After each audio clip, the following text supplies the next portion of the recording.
Good morning, everyone. It is March 22nd. We are looking at a map of Ukraine because many regions across Ukraine are currently facing power outages following an extensive series of Russian attacks last night, which targeted Ukraine's energy infrastructure. These resulted in the tragic loss of at least 4 lives and inflicted damage to Ukraine's largest dam, temporarily disrupting power to the Zaporizhia nuclear power plant. We're talking about an area that is right in here. As you can see, Zaporizhia.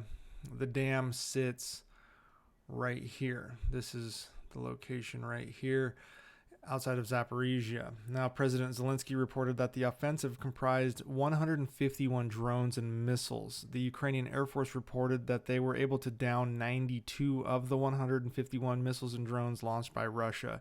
Now, the hydroelectric dam sustained damage from 2 Russian missiles, and you can see some of the imagery here where it struck the power station as well as part of the transit system, and another image here of the strike by the Russians on this dam. Now, beyond Zaporizhia, Kharkiv was also struck, as well as Odessa. Kharkiv is facing severe power outages and water shortages due to the strike by Russia. Odessa has about 50,000 households without power.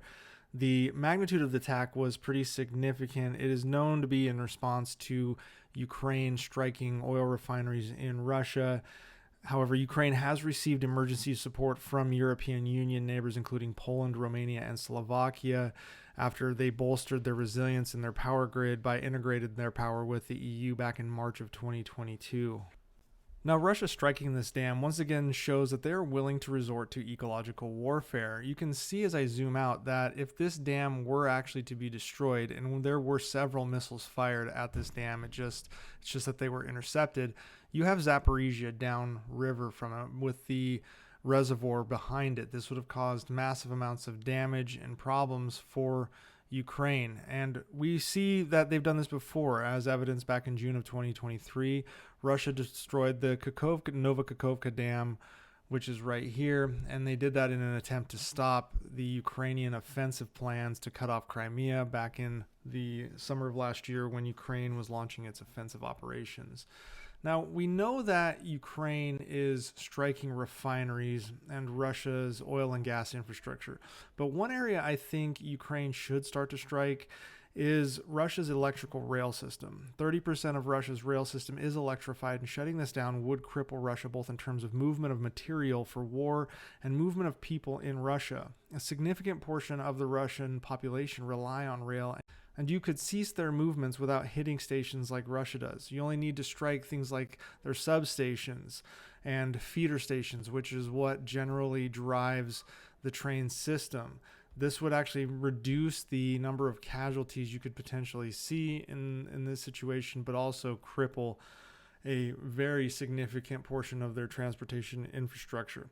Regardless of all this, I am actually glad Ukraine is taking this fight to Russia, despite the fact that the most pathetically risk-averse administration in U.S. history continues to ask Ukraine not to do this. I'm serious. Biden's National Security Council has called Ukraine's drone strikes on Russia's refinery systems, which all of them are in red here. You can see all the ones in red are the ones that have been struck. The black ones are potential targets. Just because they're red doesn't mean they've been destroyed. They just have been struck, and they could be struck again. But Biden's National Security Council has called Ukraine's drone strikes into Russia, quote, unauthorized brazen actions. Now, the Biden administration believes these strikes will cause a spike in global oil prices, as well as a significant escalation and retaliation against Ukraine, like was supposedly seen last night, and these large-scale missile attacks, as if Russia wasn't already doing that, regardless of what Ukraine was doing. I can't get my head around the quote here, this unauthorized brazen actions. So we in the U.S. are victim blaming now. God forbid Ukraine makes Russia's illegal invasion of Ukraine painful for Russia. Plus, these strikes are being done with Ukrainian-produced drones.